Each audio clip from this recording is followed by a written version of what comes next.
a fait une direction hôtel Ivoire. Vas-y. Donc, nous, notre colonne, là, c'est de là-bas que nous sommes arrivés à l'hôtel Ivoire. Et comme tu l'as bien expliqué, je ne vais pas revenir dessus. L'explosion de la tête de l'enfant. Mais il y avait des femmes qui étaient mortes dedans aussi. Il y avait des femmes. Il y avait du monde. C'était émouvant ce que nous avons vécu.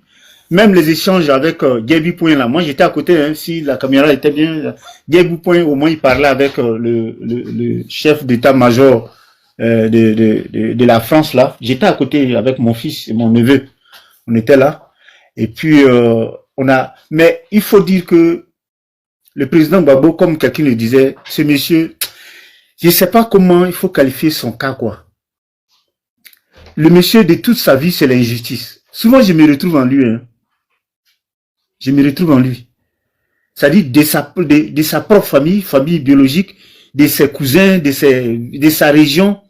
Il a toujours été trahi et il a toujours vécu l'injustice. Ce monsieur-là, il voulait juste faire peut-être un mandat ou 2 mandats et il se retirait pour écrire ses livres. Mais, je sais pas, si, comme Jésus, je ne vais pas le comparer à Jésus, mais comme Jésus marchait et le diable était à côté. C'est le cas du président Gbagbo.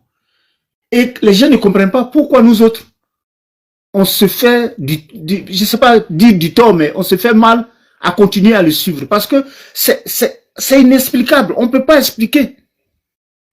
Le monsieur est dans la vérité. Il est vrai. C'est-à-dire, il voit rien vrai. Dans tous les sens que vous voulez. Malheureusement, parmi nous, il y a des gens qui ne comprennent pas le sens de sa lutte. Or, vous voyez, les étrangers, les Maliens, les Burkinabés qui sont autour de nous, ils se sont accaparés de cette lutte-là et ils sont en train de gagner. Mais quand tu les vois, quand Ibrahim parle, mais quand tu vois même les discours d'Assimi Goïta, même les Choguel Maïga, quand tu les entends, on dirait que Gbagbo les a abreuvés de ces discours et ils sont en train d'appliquer ça dans leur pays. Et le vrai Ivoirien même ne comprend pas le sens de ce combat-là. Souvent, j'ai mal.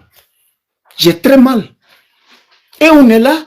C'est-à-dire que ils disent, par exemple, quand ils disent, faut pas les jeunes vont sortir. J'extrapole, je vais un peu de ce côté-là. Mais c'est des plans savamment mis en place parce qu'ils savent que quand Gbagbo dit sortez, ils vont sortir. Mais si on sort, peut-être que ça peut aboutir à les chasser du pouvoir. Donc, c'est pas des menaces, C'est des dissuasions, c'est des méthodes, des stratégies de dissuader les jeunes ou bien les plus téméraires ne pas sortir si on lance un appel de marché, d'aller manifester pour le compte de la République de la Côte d'Ivoire. Je ne dis pas pour le compte du président Gbagbo, mais pour le compte de la sauvegarde de notre patrimoine qui est la Côte d'Ivoire, notre patrie. Sinon, cette vidéo-là nous rappelle beaucoup de choses. C'est un coup d'État qui a échoué. C'est un coup d'État.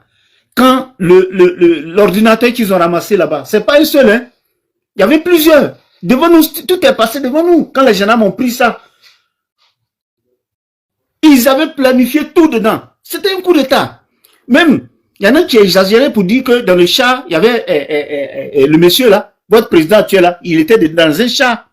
On avait dit ça.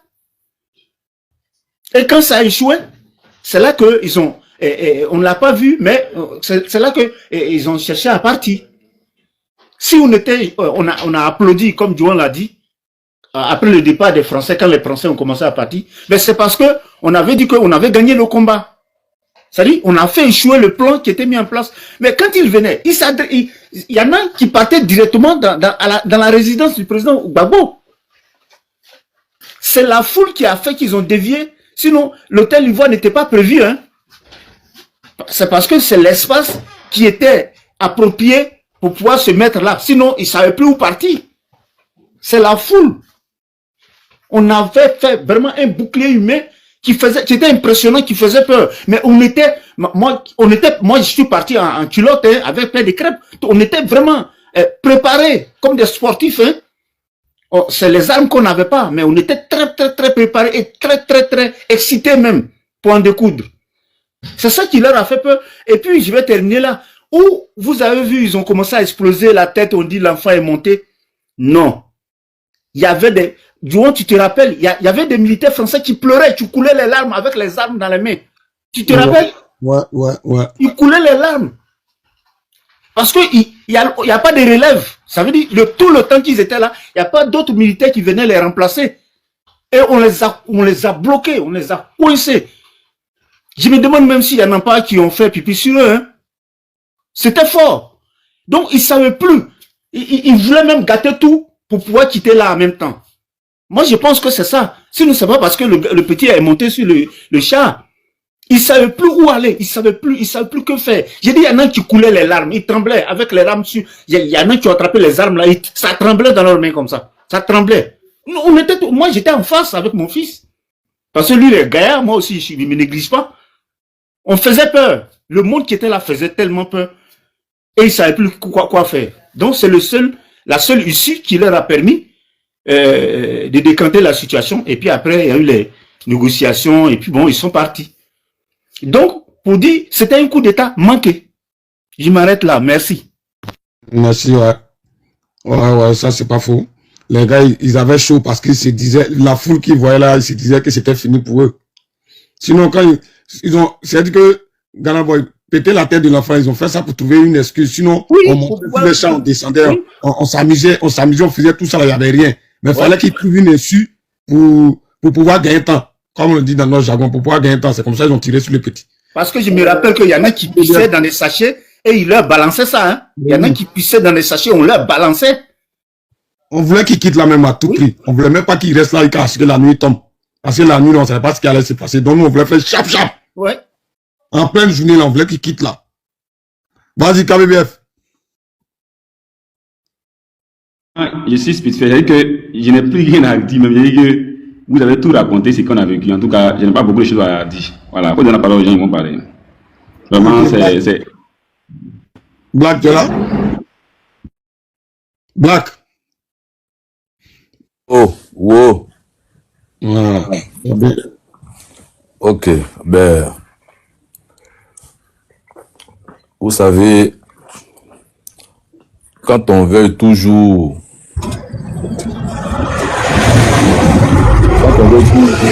mais un peu, on empêche le peuple-là de connaître son histoire. Quand tu veux dominer un peuple-là, la première des choses, empêche-les de connaître leur propre histoire. Et plus ils ne connaissent pas l'histoire, plus ils la répètent sans cesse. Parce que c'est parce que tu ne connais pas ton histoire que tu vas répéter les mêmes erreurs pour tomber dans les travers de cette même histoire-là. Donc, même sur les plateaux de télé, il y a des gens qui disent « Oh non, on ne faut plus ramener ça, on ne faut plus parler du passé. » Mais comment on ne parle pas du passé? Mais le passé a été un présent. C'est comme le futur. Il sera un passé, il sera un présent, et après il sera un passé. Le futur, là, demain, là, ça va être présent, on va vivre ça, et puis après, ça va être après-demain. Donc, c'est en Côte d'Ivoire, pour nous dominer, pour nous assujettir, on dit non, ne parlons pas du passé, il est douloureux, mais les passés ont toujours été douloureux par moments. Vous savez, le 27 juillet 2006, au Libéria, est-ce que vous savez ce qui s'est passé? Personne n'en parle. 27 juin, je pense. Attendez, hein. Une seconde. 27 juillet, c'est ça? Au Libéria, le président Laurent Gbagbo a été convié à la commémoration de l'indépendance du Libéria. Mais les gens n'en parlent pas. Un incendie s'est éclaté au 4e étage. Pendant que, après la cérémonie, Laurent Gbagbo, John Kufuor, comment on appelle ça, Ernest Johnson Sirleaf, un truc comme ça, ils étaient à table et un incendie s'est déclenché au 4e étage. Le militaire qui a eu un besoin d'aller aux toilettes, c'est lui qui va constater que les vannes du gaz commençaient à prendre feu. Vous savez, pour éliminer Gbagbo là, Pour le seul cas Gbagbo, ils ont failli éliminer 2 autres présidents.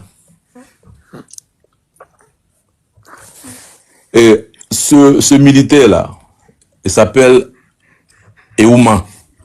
Un certain Eouma. Et quand il a constaté l'incendie au 4e étage, pendant que les présidents étaient à table, il va donc filer directement, dépasser les autres gardes de corps et aller dans la salle de réflexion et dire au président qu'il y a un incendie qui vient de se déclencher au 4e étage. Ce monsieur-là, à lui seul, a pu sauver les 3 présidents avec les autres gardes de corps. Le courage qu'il a eu là, lui a valu la mort. En 2010, il a été tué lâchement. Ce garde de corps de Gbagbo qu'il a sauvé d'un incendie à Morovia. Je ne sais pas si les gens se rappellent de ça. Hein. Pourquoi vous vous taisez tous? C'est pourquoi. Vas-y, parle. Hein. Il faut expliquer cette affaire-là. Vraiment, on veut voir des C'est pourquoi on a muté. Sinon, ce que tu dis, c'est pas que c'est faux. Vous savez, ok, selon l'envoyé spécial du quotidien ivoirien, les présidents Hélène Serge, Jean-Liv, Laurent Gbagbo et John Kufuor ont échappé à la mort. Hier, à Morovia, quand un violent incendie s'est déclaré entre le 3e et le 4e. Voilà, c'était entre le 3e et le 4e étage du palais présidentiel lorsque les 3 chefs de l'État étaient installés. Précisément au 6e étage, les chefs de l'État et leurs suites ont été rapidement évacués. Ça, c'est un journal qui le relate. Mais le problème de ce monsieur-là, si on devrait le tuer il y a longtemps, pour moi aujourd'hui, le nom de Laurent Gbagbo n'est pas sur une liste électorale, ça ne me dit absolument pas grand-chose, quoi. Parce que la plus grosse victoire, c'est d'être revenu de la CPI. La plus grosse de toutes les victoires de ce monsieur-là. Un accident entre Divo et Lakota, comment on appelle, la marche où Ouattara était premier ministre, où il était face à face à un gendarme ou un militaire qu'ils ont payé pour l'abattre, où il y avait un autre militaire, un de ses gardes de corps. Gbagbo avait une visite d'État à Daloa, un de ses gardes de corps qui a fondu en larmes devant lui pour dire « j'ai été payé pour te faire la peau ». Le monsieur, il est mort après parce qu'il a été assassiné. J'oublie, c'est un gourou, il est un non-gourou, là, un de ses gardes de corps. Il y a, la liste, elle est tellement longue. C'est mon homo. Il s'appelle Ignace, il vient de Saint-Fra. Merci. On ne dit pas des choses à la va t'asseoir. Le monsieur a fondu en larmes et dit, mais moi je ne peux pas comprendre comment on peut me corrompre de venir t'assassiner. Tu vois? Mais pourquoi il arrive à sortir de tout ça? C'est parce que tous ceux qui lui souhaitent le mal, quand il a la possibilité de leur tendre la main, il le fait. Il n'a jamais été rancunier. Quand il a été même président, comment on appelle ça? Ce gars-là qui a commandité les casses ou les voitures qui ont été brûlées lors de la marche en 1993, je ne sais pas c'était en quelle année là. Mais il a fait de lui ce qu'il pouvait faire de lui en tant qu'un Ivoirien. Il n'a jamais gardé de rancune. Donc, son garde de corps, Eouma, qu'il a sauvé d'un incendie au palais présidentiel, où ils ont incendié 2 étages. Et eux, ils sont en haut, ils sont au 6e, et puis, comment on appelle, 3, 4 incendies avec la fumée. C'est Eouma qui a sauvé le président Laurent Gbagbo de cet incident-là.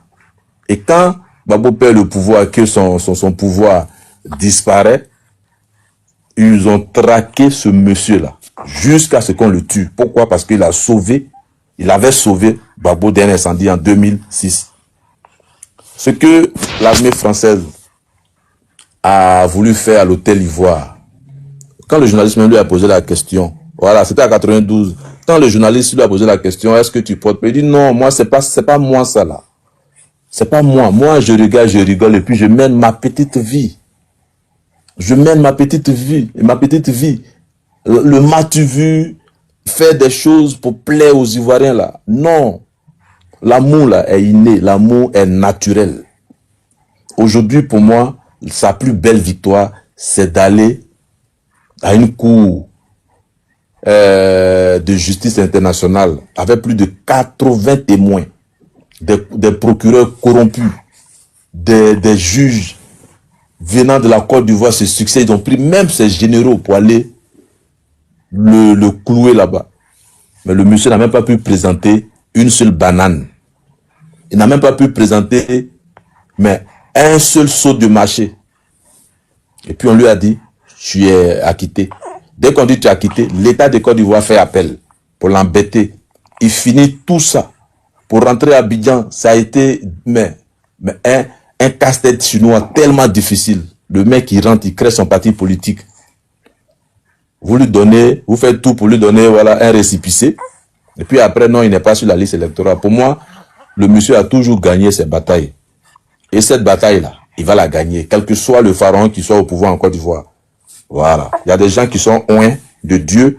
Quand tu t'attaques à eux, c'est Dieu qui gère ton problème. Hier, il était au pouvoir. Les gens lui ont fait là. Mais ils ont bombardé son palais pendant plus de combien de semaines. Il est sorti indemne aux mains des rebelles incontrôlés, drogués, surexcités. Ils n'ont pas pu le tuer par une balle perdue.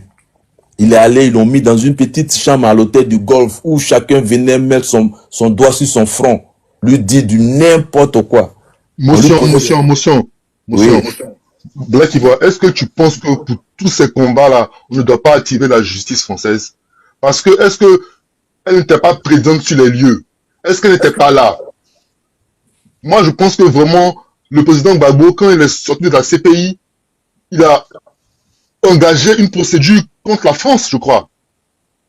Est-ce que c'est pas maintenant à nous tous de prendre ce combat-là ensemble et de procéder de façon juridiquement? Parce que moi, je pense que si c'est sur le côté de la rue, vraiment, les néocons, ils ont prouvé que leur barbarie, là, il n'y a pas de limite. Et Sarkozy l'a dit, eux, là, c'est comme ça, ils sont. Les guerres, les Niagami où on finit avec des millions de personnes, là, c'est leur spécialité. Est-ce qu'ils sont pas prêts à finir avec nous? Comme d'ailleurs, comme on est un danger, puisque actuellement la jeunesse africaine sera maintenant la plus nombreuse dans 20 ans. Merci, monsieur. Ouais, merci, Krabbe. Monsieur Vénus, c'est bel et bien ce Déto-Leto là, qui avait été payé pour assassiner Gbagbo. Mais quand Gbagbo était président, il a fait de lui le militaire qu'il rêvait. Il a fait de lui le militaire qu'il rêvait. Raison pour laquelle, quand Déto-Leto est allé à la CPI, il a été intransigeant sur ses propos. Parce que un monsieur qui avait tout pour le nuire, pour peut-être même le mettre en prison, a fait de lui le militaire gradé officier supérieur de l'armée qu'il est. Aujourd'hui encore, vous m'amenez devant Gbagbo encore pour aller dire des bêtises. Raison pour laquelle Déto-Leto a été le témoin militaire le plus dangereux. Voilà. En attaquant même bien sûr le pouvoir en place à Abidjan. Donc, au fait, c'est un peu ça. Je demande aux sympathisants et aux partisans de Gbagbo de jubiler et de ne même pas stresser. Car Gbagbo n'est plus en prison. Il est vivant. C'est-à-dire, le jour où Dieu le rappelle, on pourra l'accompagner dignement et lui dire au revoir. Maintenant, ceux qui sont au pouvoir à Abidjan, qui jubilent, qui se bombent les poitrines, qui invitent les gens à Abidjan comme si on partait à un dîner gala, le pouvoir, il va passer et l'histoire de la Côte d'Ivoire sera dite telle qu'elle a été connue. Personne ne viendra la falsifier. Donc, c'était ma motion et puis c'était ma prise de parole. Merci les frères. Ok. Merci, l'intelligent. Je vais dire quelque chose, si c'est possible. Alors, oui. Ouais. Ouais, attends, l'intellectuel attend. Vas-y, KBB. Ou il y a quelqu'un devant moi. Ouais, Non, c'est là pour ça. Ouais, vas-y. Ok, bon, vas-y. Faut laisser l'autre gars me pied et prendre mon temps. Merci. L'intellectuel. Je suis là. Vas-y. En tout cas, vraiment, c'est ma toute première fois de participer à un panel de monsieur Oxymore. Vraiment, le monsieur qui vient d'intervenir là, j'ai vraiment aimé son narratif. Hein. En tout cas, monsieur Laurent Gbagbo, vraiment, ce monsieur-là, si c'était pas la grâce de Dieu, actuellement, il ne vivait pas. Il ne vivait pas parce que il a tellement été victime de certains complots qui ont échoué. Il y a des complots même qu'on a appelé complot du cheval blanc, tout ça là. Il y a les complots du cheval noir, bon, ok. Il faut dire qu'aujourd'hui, là, c'est clair, notre pays, la Côte d'Ivoire, est prise en otage par des gens par des assassins, par des criminels, des verseurs de sang. Nous tous, on sait comment ils ont accédé au pouvoir, hein. Voilà. Ils nous ont commencé à fatiguer la Côte d'Ivoire depuis les années 1900 et quelques jusqu'à 2000, jusqu'à ce qu'ils viennent se dévoiler à travers la rébellion. La rébellion là même qui a complètement défiguré la Côte d'Ivoire jusqu'à ce qu'on arrive en 2010 et que bon, ils soient aidés encore une fois de plus par la France, leur maître, pour prendre le pouvoir de force. Mais malgré tout ça, monsieur le président Laurent Gbagbo, en tout cas, il est toujours focus sur son combat. Voilà, ce matin, je passais et je suis tombé sur un panel des rassemblements des rebelles de Côte d'Ivoire, RDR, et j'étais en train de parler comme ça. Il y a un qui dit que lorsqu'ils ont attrapé monsieur Laurent Gbagbo, en tout cas, lui, il avait plein de chargeurs sur lui que s'il savait, il allait désobéir à monsieur, il allait désobéir à Draman pour tirer sur Gbagbo, pour finir avec lui. S'il finissait avec lui, là, aujourd'hui, on n'allait même plus parler de Gbagbo. Bon, il y a eu tout ça. Donc, ça veut dire qu'au fait, ce monsieur-là, c'est la grâce de Dieu qui le fait vivre aujourd'hui. Et moi, je pense que cela est possible. Il vit encore à cause de l'état de son cœur. C'est-à-dire, c'est quelqu'un qui pardonne. Malgré tout ce qu'il a subi, on l'envoie à la CPI. Quand il est revenu, normalement, c'était quelqu'un qui était rancunier. Il a resté sur sa position pour dire non, il m'a envoyé là-bas. Pourquoi il les saluer? Mais malgré ça, il est allé au palais. Souvenez-vous où il a eu la rencontre entre Bédié, Alassane et puis Gbagbo. Il a salué Ouattara, il a salué, il a causé avec lui, il a tenu une conférence de presse. En tout cas, vraiment, ce monsieur-là, c'est un monsieur exceptionnel. Et moi, je pense que c'est Dieu même qui est en train de faire ça. Et aujourd'hui, le pouvoir en place, là, avec la qualité de sa gouvernance, là, moi, je pense que c'est une leçon pour les Ivoiriens. C'est-à-dire que Dieu est en train d'ouvrir nos yeux. Aujourd'hui, avec la gouvernance de M. Ouattara, là, nos yeux sont ouverts. Hein. Nos yeux sont ouverts aujourd'hui, là. Les Ivoiriens qui étaient nés en 2000 aujourd'hui, ils ont 25 ans. Et chacun peut raisonner par lui-même. Au début, moi, en 2010, quand ils ont attrapé M. Laurent Gbagbo, j'étais encore au lycée. Il était encore, en tout cas, il était encore adolescent. Je vous assure que quand les juges ont attrapé M. Laurent Gbagbo, nous tous, on a sauté dans les rues, on criait, on sautait des joies parce qu'on venait d'attraper M. Laurent Gbagbo.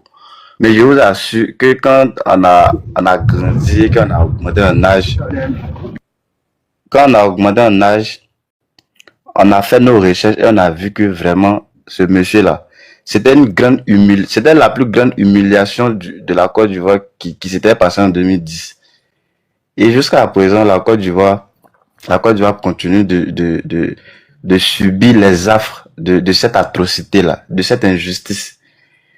Et aujourd'hui, parce que le peuple est réveillé, la jeunesse est consciente, on dit que on va partir dans la rue pour aller marcher pour revendiquer la justice. Les gens du RADP, ils disent que ils nous attendent. Quand tu passes sur les panels là, ils tiennent des discours guerriers, des discours de menaces, et ils nous attendent. C'est qu'on va faire là. Et pourtant, la marche là, ça est dans la Constitution, ça fait partie des principes fondamentaux de la démocratie. Si une frange de la population, d'après vous, 96% de la population réclame Ouattara, mais si une frange de la population dit qu'on veut marcher, laissez cette frange de la population marcher. Est-ce que vous êtes obligé de contrecarrer, de venir avec les machettes, de venir avec les bacs à verre escortés par la gendarmerie nationale que nous on paie avec nos impôts là, pour venir verser nos sangs? Et quand ils tiennent les discours, c'est toujours comme ça. Ça tient les menaces. verser vos sangs. En tout cas, c'est tout ce que le président Ouattara a fait là. On va pas vous laisser venir gâter, c'est rentré ici, c'est sorti ici. Donc, en tout cas, moi, je pense que nous sommes en train de mener un bon combat. Et ici, en tenant ces gens de panel, ça permet à chacun de s'exprimer et de vraiment analyser ce qui se passe afin de guider chacun dans la lutte que nous sommes en train de faire. Voilà, merci de m'avoir accordé la parole. Voilà. Ok, merci. Merci. Ngesa. Mais KBF, toi, tu parles ou bien tu parles pas? Dis, si tu parles, voilà. En fait, moi, c'est comme ça m'a pris. Comment? T'as dit quoi? J'ai une motion pour KBF. Oui, vas-y, je t'écoute. Ok, mais non, pas qu'il y KBF. ait parlé depuis ta pour moi. Ouais, donc KBF, toi tu dis que dans la Constitution, c'est écrit qu'on peut marcher. Maintenant, toi, tu connais celui qui est au pouvoir. Tu dis pourquoi il ne veut pas nous laisser marcher. Mais la raison est simple. C'est quelqu'un qui est venu par la force. C'est l'intellect. C'est Ah, mais l'intellect. c'est moi qui parlais. Ah, Krabé, c'est moi qui parlais, hein. C'est Oh l'intellect. C'est l'intelligent qui a parlé. non, oh non, ouais, tu m'excuses. Hein. Ouais. Donc, je fais la motion bien. Vas-y. Ok, ouais. Donc toi, tu dis que il faut marcher. Maintenant, tout le monde te dit, avec le régime qui est là, faut pas marcher. Et on sait pourquoi. Maintenant, ceux qui disent de pas marcher là, ils n'ont pas le courage sur le plateau de dire pourquoi faut pas marcher. On dit donne pas ta vie, mais ils disent pas comment tu vas perdre ta vie. Ils disent non, ne marche pas. Pourquoi? Ils me disent pas parce que le régime qui est là, ils ont la tendance de vouloir conserver le pouvoir par la force. Les vidéos sont là depuis 2010, quand ils disaient que il n'est pas dans le recomptage, c'est la force, c'est pas la force. Donc ils se maintiennent par la force. Et leur force est légitimée, et leur force est légitimée par Paris. C'est comme ça. Quand il pleut à Paris, Abidjan est mouillé. Si à Paris là-bas, ils perdent le soutien, là maintenant, ils ne peuvent plus utiliser la force. C'est pour ça que moi je propose que dès avril, on commence à marcher, on mobilise toute l'Afrique, toute la diaspora parisienne, tous, l'AESO, parce que ce gars-là c'est un danger pour la sous-région. On va commencer à marcher là-bas, on va marcher, on va créer nos gilets noirs. Chaque week-end, on se met dedans, on fait nos marches, on met nos t-shirts, non à Drama, non au 4e mandat, non à la France-Afrique, justice, réparation. On met la pression, là comme ça quand Abidjan on va sortir là. Là, comme ça, Abidjan, quand on va sortir, là, c'est eux qui vont lire c'est eux qui auront peur. Donc, c'est la motion qui est là. Tu penses quoi de ça? Merci. C'est une bonne idée. J'ai parlé maintenant. Ok, pardon, j'ai parlé rapidement. Voilà. Ok. En tout cas, vu tout ce qu'on a dit, tout ce qu'on a, on a fait un peu des temps qui sont passés depuis 2002, 2019, tout ça. Voilà. Moi, quand je vois ça, et jusqu'à toutes ces choses-là, toujours c'était contre le régime de Gbagbo qui était en place. Voilà. Hier, et c'est pour cela qu'il y a eu 99, il y a eu 2002, jusqu'on est arrivé à 2010. Et le monsieur, finalement, ils ont enlevé au pouvoir par le biais, bel et bien de la France, qui ne veut pas l'émancipation des pays africains. Sinon, eux, ils restent de rester dans la faim. Et ils ne voient pas en train de venir discuter avec les Africains de façon légale pour avoir ce qu'ils doivent avoir pour eux aussi vivre. Et voilà pourquoi jusqu'à présent Laurent Gbagbo a été perturbé jusqu'à ce qu'il soit déporté à la CPI. Parce que la CPI, c'est eux qui sont encore, c'est encore les organisations qui sont encore là-bas. Donc ça fait que ils avaient confiance que le monsieur allait rester là-bas et n'allait plus revenir. Voilà, Laurent Gbagbo qui est là. Son nom là, je ne sais pas comment est-ce que ses parents ont conçu ça pour lui donner, mais il a un nom de gloire. Il a un nom de gloire. Et quand tu t'appelles Laurent Gbagbo, on te dit, mais toi tu viens d'où, tu es qui? Pourquoi tu... C'est-à-dire qu'on te pose des questions. Pourquoi tu portes ce nom-là? Parce que c'est un nom de gloire. C'est que moi je ne comprends pas certaines personnes qui ont encore des réflexions à gauche. Non, on ne va pas au pouvoir, on ne va pas qu'il soit président. Mais ce gars-là, il est en train de se battre pour la Côte d'Ivoire, pour l'Afrique. Aujourd'hui, là, est-ce que quelqu'un a peur pour aller prendre une décision dans l'AES pour dire que non, tu es là pour la France, donc tu prends une décision? Non, tu ne peux pas. Tu ne peux pas prendre une décision. Parce que aujourd'hui, là, c'est-à-dire qu'ils ont la garde de leur pays. Ils décident comme ils veulent, comment ils veulent. Personne ne peut leur dicter une loi quelque part. C'est ce qu'on appelle un pays indépendant. Et même, ils sont prêts à créer les monnaies pour ne plus utiliser franc CFA. Et ça, là, tout ça, là, c'est un stand-by. Donc, on doit comprendre.